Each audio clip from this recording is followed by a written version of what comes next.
I used to color my hair the moment a silver strand appeared, not because I hated gray, but because I was afraid. Afraid of what it would say about me, afraid of what I would see in the mirror. Afraid that others would see the gray before they saw me, before they saw my warmth, my strength, my story. For years, I followed the rhythm. Appointments, root touch-ups, shade corrections. I called it self-care. I told myself it made me look polished, put together. But deep down, I wasn't coloring for confidence. I was coloring for permission. Permission to be seen, to belong, to still feel visible in a world that often forgets women after 50.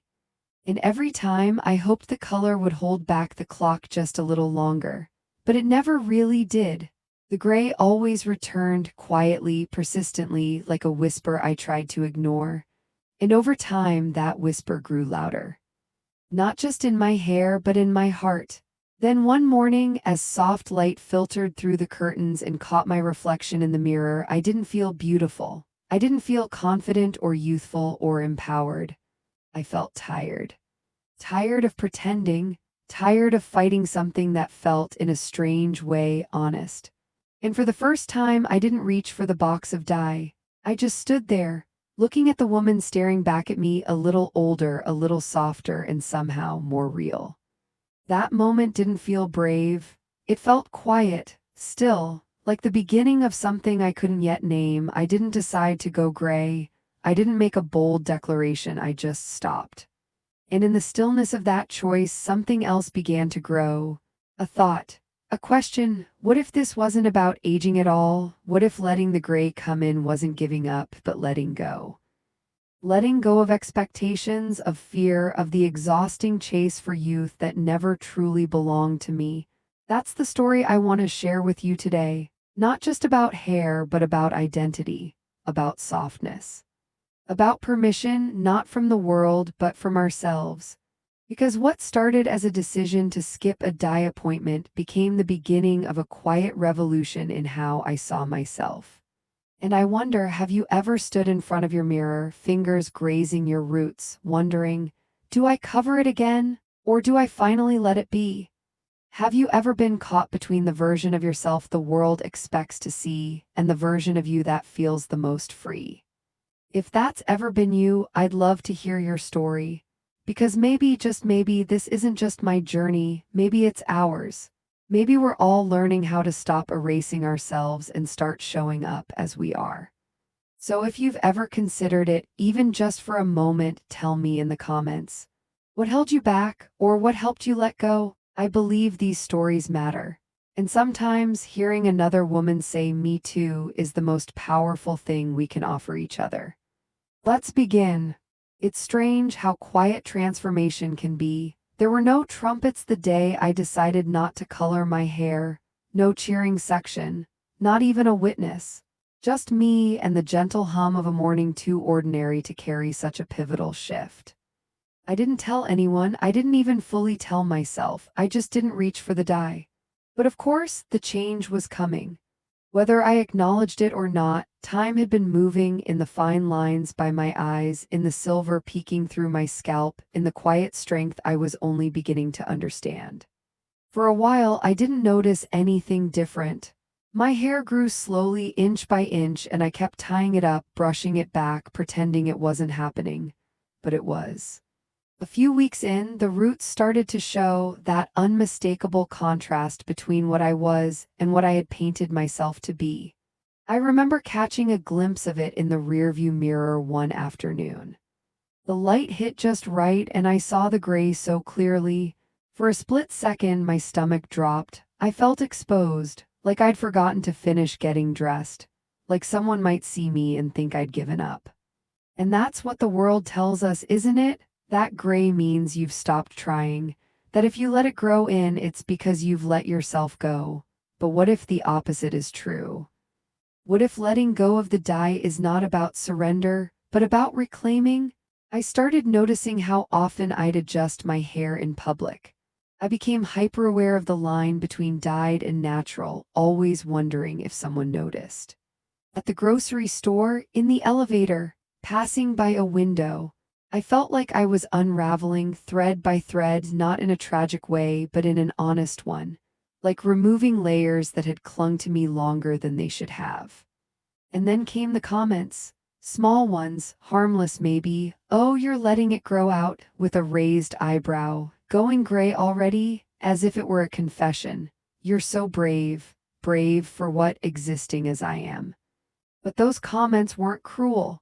Most came from women just like me who were wrestling with the same decision, the same expectations, the same mirror.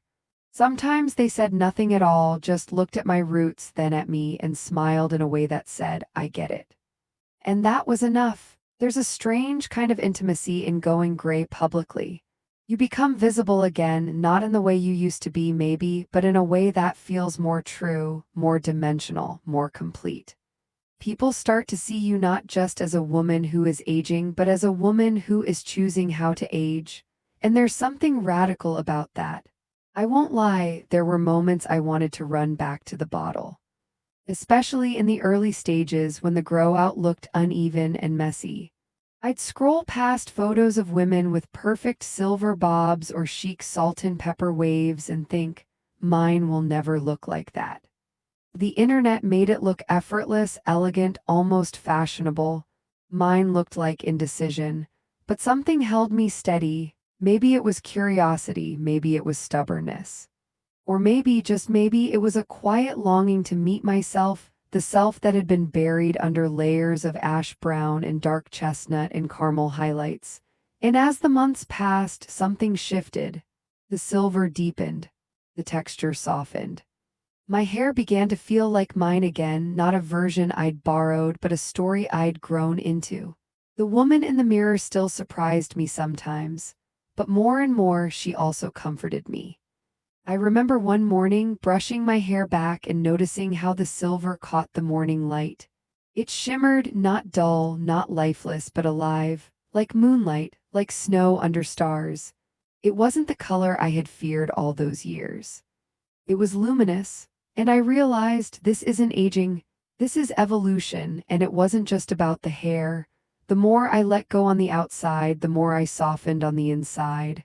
I stopped critiquing every wrinkle. I stopped apologizing for taking up space. I stopped feeling like I had to shrink myself to be acceptable. There's something powerful about allowing yourself to be fully seen, not just by others, but by you. Somewhere along the way, the comments changed. Instead of "you're so brave," I heard, "you look peaceful, you look like yourself." A woman at the farmer's market touched her own roots and said, "You're inspiring me." And I smiled because I wasn't trying to be inspiring. I was just trying to be real. The funny thing is, once I stopped chasing youth, I began to feel younger, not in appearance necessarily, but in spirit. I felt lighter, more playful, less burdened by the performance of perfection. I started to enjoy getting ready again, not because I needed to hide anything, but because I was finally dressing someone I knew. And isn't that what we all want in the end? Not just to look good, but to feel whole, to recognize ourselves in the mirror and say, yes, that's me, and I'm enough. I don't think I'll ever dye my hair again. Not because I'm making a statement, not because I think no one else should, but because, for me, this journey back to gray has been a journey back to truth, back to softness, back to self. And maybe that's all beauty really is, not a fixed image, not a number on a scale, not a shade in a bottle, but the quiet glow that comes when you stop hiding and start honoring who you are. I know this story isn't just mine. So many of us are standing at that crossroads, wondering if it's time to let go, to shift, to trust. So if you've ever found yourself staring into that mirror, debating whether to pick up the dye again or just breathe, I hope you know you're not alone. I'd love to hear your story. What's held you back? What has set you free? Whether you've made the shift, are in the middle of it, or just thinking about it, your voice matters. Share it in the comments. Let's remind each other that beauty, at any age, begins where honesty meets grace. There is something surprising about the ways letting go can change your daily life. Not just the way you see yourself in the mirror, but the way you move through the world, the way you allow yourself to be seen, and most unexpectedly, the way others start to see you. At first, the awareness of those growing silver strands made me feel exposed everywhere I went. The grocery store felt brighter. The line at the coffee shop felt longer. I'd find myself wondering if anyone noticed, if the barista or the woman behind me or the mother wrangling her toddlers glanced at my hair and silently judged me for letting it go gray. Or maybe, just maybe, they didn't notice at all. Maybe the only one holding onto the story of what gray hair means was me. For weeks, I lived with that tension, half wanting to slip back into the familiar comfort of disguise, half wanting to see what happened if I stood my ground. I kept expecting the world to confirm my fears, to tell me I was fading, that I'd become invisible. But something else began to happen. There were little moments of kindness from strangers and friends alike. An older woman at the market, hair shimmering silver, caught my eye and nodded with the faintest smile, a quiet recognition that needed no words. Another time, a much younger woman behind me in line commented softly, "Your hair is beautiful." I almost laughed, thinking she must mean someone else, but she meant me. That single sentence stayed with me for days. It wasn't about beauty in a conventional sense. It was about honesty, about presence, about the courage to stand in your own skin, regardless of what the world expects you to be. Something softened in me after that. I began to notice how much energy I had spent over years and decades trying to mold myself into an image I thought would keep me safe, keep me accepted, keep me loved.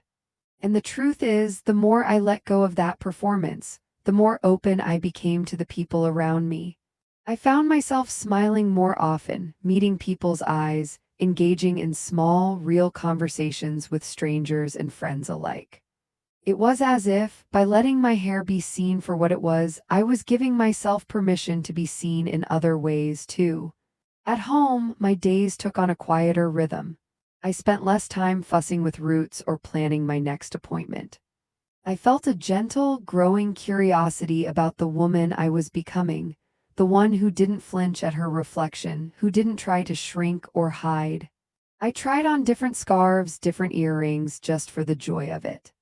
I experimented with new colors, new textures, choosing not what promised to hide my age, but what made me feel more alive. Soft lavenders, deep navy, buttery creams. The way silver hair transformed every shade I wore, suddenly everything felt a bit more luminous, a bit more effortless. I also began to notice the stories in the lines around my eyes, the curve of my mouth, the shape of my hands. They had always been there, of course, but for so long I'd tried to erase or disguise them. Now I started to see them as evidence of laughter, of sorrow, of days survived and moments cherished. Beauty no longer felt like a performance. It felt like a remembering. Not everyone understood and not everyone had to. There were friends who questioned, who teased, who whispered that maybe I'd regret this one day. There were days I wondered too. Change is never as linear as we hope. It ebbs and flows, pulls you forward, drags you back, and sometimes leaves you standing in the middle, uncertain and raw. On those days, I learned to be gentle with myself, to trust the process, to remember that the discomfort was not a sign of failure, but a sign that I was growing. In the quiet of the evenings, when the world slowed down, I found myself reflecting on the women who came before me. My mother, who always hid her gray under soft chestnut dye, never letting a strand show until the very end. My grandmother, who wore her silver hair proudly, swept into a neat bun, her eyes twinkling with mischief and memory. I wondered what stories their hair would tell if given the chance. I wondered what story I wanted to leave behind, not just for myself, but for the daughters and granddaughters and women watching, waiting, hoping to see someone walk this path first. As the weeks turned to months, I felt lighter.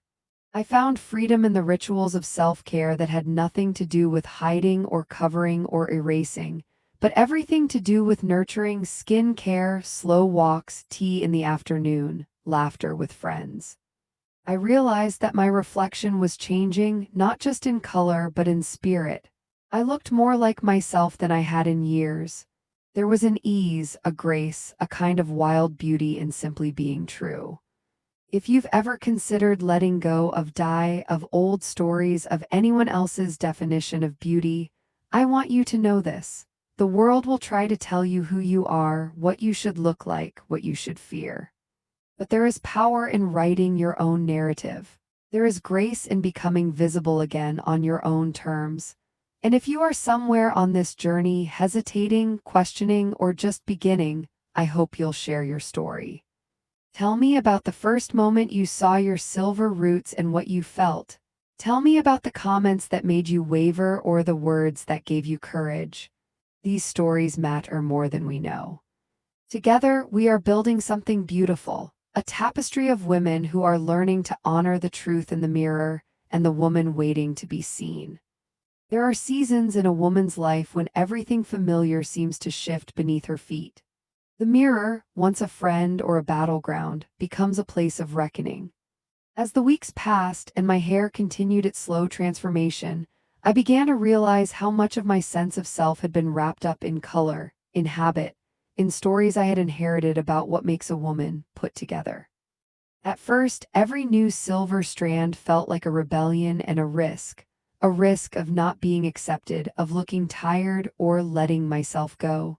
Even as my confidence grew, there were moments, quiet, private moments, when I wondered if I was being foolish. What if my gray made me invisible, not only to the world but to the people who mattered most? I started noticing things I had always overlooked. The way sunlight softened the sharpness of my features, making everything more gentle, more forgiving. The way I caught myself smiling, truly smiling, when I wasn't performing for anyone but myself. There was a kindness in my own gaze that hadn't been there in years, as if releasing the old standards gave me permission to appreciate all the beauty I'd earned simply by living. I remembered times in my life when I tried to be everything for everyone, moments spent rushing from appointment to appointment, measuring my value by the reactions of others. My hair had been a shield then, part of a carefully curated armor that let me feel safe, or at least accepted, in the roles I'd chosen or been given. Now, without the mask, I discovered a kind of openness I never expected. I was becoming more available not only to myself but to others. My conversations deepened. My relationships, whether with my children, old friends, or new acquaintances, gained a gentle honesty. Letting go of the die became symbolic of letting go of other things, too. The need to be perfect, the urge to control outcomes, the pressure to stay relevant by someone else's standards. I allowed myself to show up to lunch with girlfriends in soft jeans and my favorite sweater, not worried about impressing anyone, just happy to be present. I stopped apologizing for the space I took up or the stories I wanted to share. There was a new ease to my days. I found joy in small rituals, brushing my hair in the quiet of early morning, reading by the window with sunlight glinting off silver strands, walking through the park and feeling the breeze catch in my hair. I learned to treat myself gently, with patience, as I adjusted to my reflection. Some days the old doubt crept in, but more and more I answered it with compassion. The outside world, as it turned out, didn't fall away. In fact, it opened up. The barista at my favorite coffee shop started remembering my order and complimented my scarf, noticing how it set off my hair. My daughter sent me a photo of her first gray hair and wrote, "It's not so scary, Mom." Women in the community, sometimes total strangers, asked me how I did it, how I found the nerve to make such a visible change. Each conversation became an invitation to connection. I realized that so many of us were yearning for permission, not just to go gray, but to be real, to age with dignity and delight, to feel seen in all our phases. There was a kind of quiet revolution happening in bathrooms and salons and family gatherings all over the world, and I was now part of it. I started seeking out stories like mine, books, essays, photos of women whose silver hair shone like a crown. I felt less alone. There were days when I stood at my window and felt both small and powerful, one woman among many, letting go of fear in her own time and way. What surprised me most was the way my sense of beauty expanded. It became less about comparison and more about celebration. I noticed elegance in unexpected places, in the curve of a smile lined by years of laughter, in the sparkle of a curious eye, in the gentle slope of a neck unhidden by carefully placed highlights. Beauty was no longer a project to be managed, but a reality to be noticed, cherished, and shared. If I could say one thing to the woman I was a year ago, desperately searching for the right dye at the drugstore, I would tell her, "You are more than the color of your hair. You are the sum of your choices, your courage, your kindness, and your willingness to start again at any age." Letting my gray grow in wasn't just a change in appearance, it was an invitation to live with more grace, more authenticity, and more joy. Every woman's path is different and every journey matters.